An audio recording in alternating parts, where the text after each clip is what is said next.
سلام خدمت دوستان. امروز می‌خوایم در رابطه با اند کلون اپتیمیزیشن صحبت بکنیم، یعنی الگوریتم کلونی مورچه. یه الگوریتم خیلی بانمکه. کلا الگوریتم‌های بهینه‌سازی که از روی طبیعت برمی‌دارن، مثلا الگوریتمایی که از روی گرگا، زنبورا، ماهی‌ها و خب حیوانات مختلف برمی‌دارن، کلا خیلی بانمکه چون که از طبیعت می‌گیریم و ما می‌تونیم که مسیرمون رو بهینه‌سازی بکنیم با استفاده از چیزی که توی طبیعت هستش. حالا الگوریتم مورچه‌ها یکی از روش‌های هوش محاسباتیه که زیر شاخه سوارم اینتلیجنس یا هوش ازدحامیه. ما اول ببینیم تو هوش ازدحامی چیه؟ نوعی از هوشه که از ازدحام یک سری عوامل رو وجود میاد. یعنی چی؟ یعنی ما مثلا یک جمعیتی داریم، مغزمون رو اول تصور بکنید.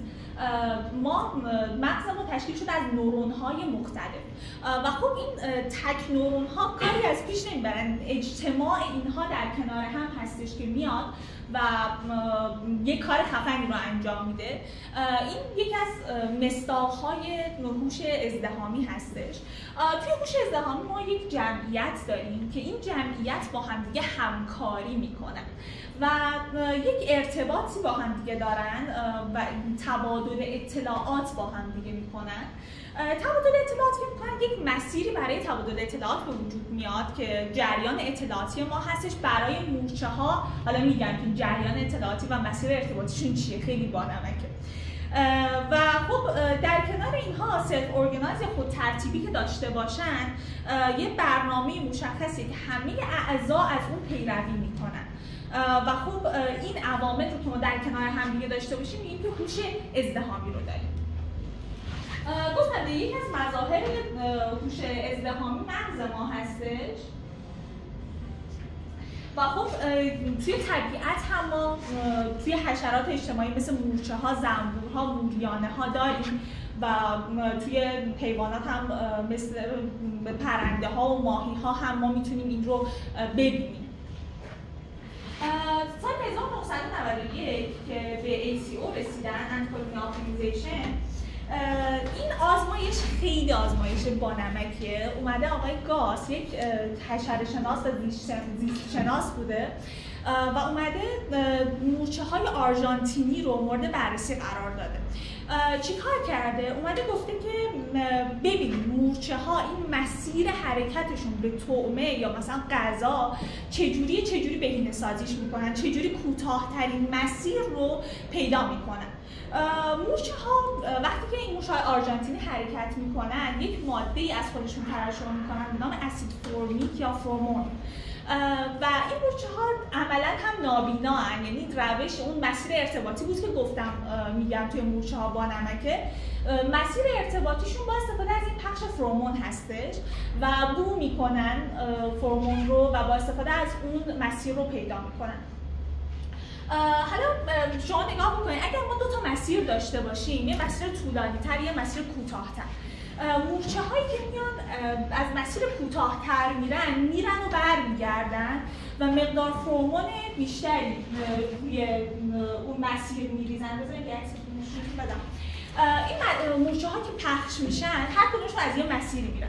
اونی که مسیرش کوتاه‌تره میره و برمیگرده و مقدار فرمون بیشتری ترشح میکنه، دیپازیت میکنه از خودش و خب مورچه ها میفهمن که اینجا بوی فرمون بیشتر میاد، از اینجا باید بریم و بقیه مورچه ها هم خب میرن و تا بیان برگردن اینا طول میکشه و یک کانسپتی رو داریم ما، کانسپت تبخیر فرمون که میاد این مسیرهای غلط تبخیر میشن و راه و سنت‌های غلط از بین میرن.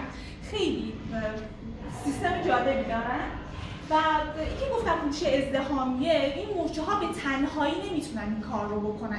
یعنی باید ما یک تعدادی مورچه داشته باشیم، یه تعدادی مسیر رو برن، فرمون رو ترشح بکنن، بررسی بشه و بهترین مسیر پیدا بشه. حالا ما اینجا یک مسئله رو میخوایم حل بکنیم، مسئله فروشنده دوره‌گرد یا TSP که پیدا کردن کوتاه‌ترین مسیر روی یک راه. عامیانه میخوام بهتون توضیح بدم این که فرض کنید یه تعداد شهر داریم، یه سری یال‌هایی رو داریم که اینها رو به هم دیگه وصل کرده و خب میخوایم همه شهرها رو ببینیم و در عین حال میخوایم کوتاه‌ترین مسیر ممکن این شهرها رو پیدا بکنیم. یک سری تعاریف ریاضی داره که حالا من تعاریف ریاضیش رو براتون توضیح میدم. اینجا موس من نداریم وی رو داریم ما که ورتسس هستش، در واقع یک گراف از مجموعه رأس‌ها یا همون شهرهای ما هستن همونطور که می‌بینید. یک الی رو داریم ال آی جی که یال‌ها یا لینک‌های ما هستن که مفهوم ال آی جی چیه؟ یعنی که یالی که از وی آی به وی جی وصل کرده این دو تا شهرها رو به هم دیگه ما میگیم ال آی جی. جی یک گرافه، یه زوج مرتبی از مجموعه از میها و الها که یه جا جمع می‌کنیم مجموعه رأس‌ها و یال‌های ما هستش. جی تابع هزینه است. تابع هزینه هم که استاد گفتم ما یک چیزیه که می‌خوایم کمش کنیم. میتونه مسافت باشه، میتونه زمان باشه، میتونه هزینه باشه. ما اینجا می‌خوایم مثلا کوتاه‌ترین مسیر رو پیدا بکنیم و این تابع هزینه ما که مجموعه از لینک ها تعریف میشه مجموعه از اعداد مثبت و هر چیزی میتونه باشه دیگه، مسافت، هزینه، زمان، بالاخره یک چیزی که ما میخوایم اون رو کم بکنیم که در قالب این ماتریس مربعی متقارن بیانش میکنیم که قطر اصلیش هم صفره. حالا چرا قطر اصلیش صفره؟ چون اون شهر اولی که ما میخواستیم یعنی تو شهر اول هستیم و برای ویزیت کردن اون شهر دیگه ما نیاز به مثلا هزینه پرداخت هزینه‌ای نداریم و خب در قالب ماتریس متقارن بررسیش میکنن.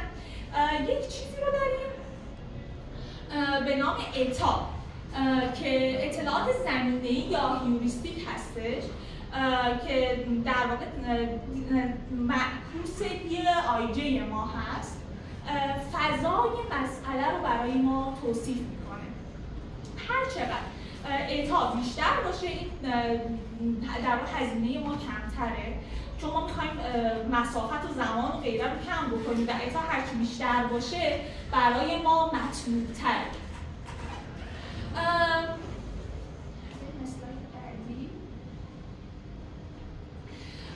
توی این الگوریتم مورچه ها نمیدونم چقدر قابل دیدن هستش، ما یک فرمول کلی برای انتخاب شهر جیوم وقتی که در شهر آیوم هستیم داریم. مورچه‌ای که ما بهش میگیم مورچه کا میاد توی شهر آیوم هستش و میخوایم یکی از شهرها رو انتخاب بکنیم. انتخاب احتمال شهر یک توسط مورچه کا وقتی که روی شهر آیه پی کی آی به سمت یک هستش، آی به یک هستش. حالا من داخل این فرمول که یه سری اتا به آلفا و بتا و اینها رو داریم هم توضیح میدم که اینا هر کدوم چی هستند و از کجا میان. مثلا یادی که داریم فرمول بعدی که داریم یک مجموعه داریم به نام NI که مجموعه شهرهایی که یه جوری وصلن به شهر آیون. شهر آیون همون شهری بود که مورچه کام اونجا بود. یعنی در واقع همسایه های این شهرن، شهرهایی که مسیر دارن بین اون شهر و شهر آیون. اوکی؟ و شهر اموم یعنی LIM جزء مجموعه یالهای ماست. یه مسئله دیگه داریم، یک عبارت دیگه داریم NIK یعنی اعضای از NI که توسط این مورچه کام ویزیت نشدن و خب اولا ام هایی که همسایه NI هستن و این ام ها عضو سای، این مثل شمشیر مثل شمدون هست اینو بهش میگن سای یا پسی، تعریف میشه مسیر طی شده توسط مورچه کام. اونایی که جزء این دسته نیستن رو ما با NIK نشون میدیم. طبیعتاً کل احتمالی که ما برای مورچه ها بیان میکنیم برای شهرهایی که عضو این مجموعه نیستن برابر صفر، خیلی واضح و بدیهیه و احتمال این همه اون جی هایی که عضو مجموعه هستن باید پخش بشه. باز اینم یک گزاره طبیعیه. بالاخره یک مجموعه احتمال اینها یک میشه. در حالت کلی احتمال برابر اون بالا رو اگر که نگاه بکنید تا به توان آلفا در اتا به توان بتا. اما این تا و اتا چی هن و از کجا میان و به چه درد ما میخورن؟ اتا رو که گفتیم اطلاعات هیوریستیکه، هر چقدر بیشتر باشه یعنی دیش کمتره و این مسیر انتخاب کردنش از نظر اطلاعات زمینه‌ای یا اطلاعات اولیه مسئله که داریم مستلزم پرداخت هزینه کمتریه. یعنی سادهش این مسیر کم هزینه تر بگیم آمیانش. اما تا چیه؟ تا مقدار فرومونیه که روی مسیر آی جی ریخته شده توسط همه مورچه ها. اینم از تا. مسیری که هم تاش زیاد باشه هم اتاش زیاد باشه، چون حاصل ضربشون هم زیاد میشه، باعث میشه که این مسیر بیشتر انتخاب بشه و مسیر برای ما مطلوب تره که فرومون و اتای بیشتری داشته باشه. همونجور که گفتم مورچه ها دنبال فرومون بیشتر. حالا یه توان آلفا و بتا داریم که حالا اینا رو توضیح میدم که چیه. فرض کنیم بتا رو بذاریم صفر و اتا یک عدد مثبت دیگه. اتا به توان صفر میشه یک و یک تأثیری نداره، لذا یه جور عملکرد وزنی داره. حالا یعنی چی عملکرد وزنی داره؟ یعنی معمولا نسبت آلفا و بتا برای ما مهمتره و مقدار مطلقشون خیلی به درد ما نمیخوره.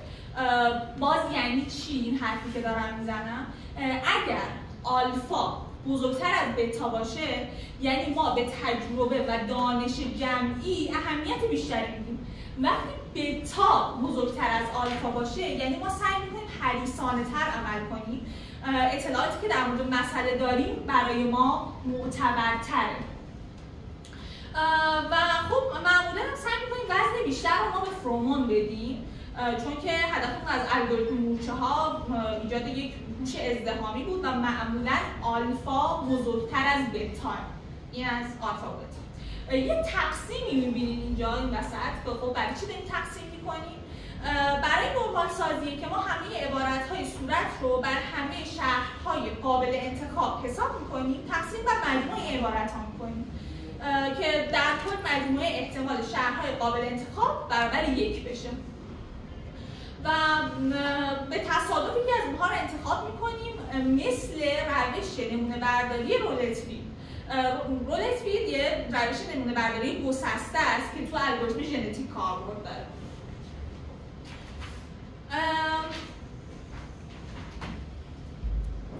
این از این. حالا ما یک سری انواع الگوریتم مورچه ها هستن که قاعده آپدیت فرومون رو برای اونها داریم. آپدیت فرومون در حالت کلی حالا اولیش رو سمت نمیبینید، سمت چپی منظورم بالا، هر کدوم از مورچه ها از مسیری که اون عبور میکنن یه مقدار فرومون روی مسیر دیپازیت میکردن. این فرومون رو که همه مورچه ها ریختن باعث میشه که فرومون مربوط به یال آی جی با یک مقدار جمع بشه و همیشه تاثیرش مثبته. این نشون میده که اینا با هم جمع میشن و تاثیرش مثبت. و خب فاز تبخیر یا اواپوریشن رو هم گفتم بهتون. تبخیر صورت میگیره که سنت ها و مسیرهای غلط از بین برن. این روی که ما داریم میزان کاهش فرومون سمت راست رو منظورمه، سمت راست بالا. میزان کاهش فرومون یا درصد تبخیر یا درجه تبخیره، evaporation rate ما هستش. یه دونه دلتای تا آی جی و کی داریم که میبینید اونجا سمت چپ. میزان فرومونیه که روی یال آی جی قرار ریخته بشه توسط مورچه کام. این هم هست. اینجا ما چند نوع الگوریتم داریم، 4 مدل متفاوت داریم برای آپدیت فرومونمون که کیو، این آبیه رو دارم میگم، کیو یک عدد ثابته و توی مخرج هم طول و پرفورمنس مسیر رو ما داریم که تقسیم بر هم دیگه میشن و بقیه چیزاش هم یه توضیح دادیم از مسیری که نرن طبیعتا صفره و اینها. اون زرده رو که اگر توجه بکنید اینجا توی این مدل آپدیت فرومون میاد میگه که فقط بهترین مورچه حال حاضر در این دور و بهترین مورچه که تا به حال ما پیدا کردیم هم دارن که دیپازیت بکنن یا و فرومون اونها رو حساب بکنیم. سای پلاس که این میبینید اینجا شکل چیزه، سای پلاس بهترین مورچه‌ایه که قهرمان این دوره از رقابت هاست و سای استار قهرمان هاست بین چند بار مسیری که مورچه ها طی کردن. بهترین مورچه کی بوده؟ این میشه سای استار. دلتا هم که میبینید مقدار تبخیر در تا صفر مقدار فرومون اولیه هستش. در رابطه با انتکلونی سیستم صورتیه، فقط مورچه‌ای که بهتر از بقیه است میتونه دیپازیت بکنه. کلا اینا شکل‌های مختلفی از بهترین مورچه هستن، یعنی به سادگی بخوام بهتون بگم. و مکس مین اند سیستم یک عدد ثابت سی توش ضرب میشه.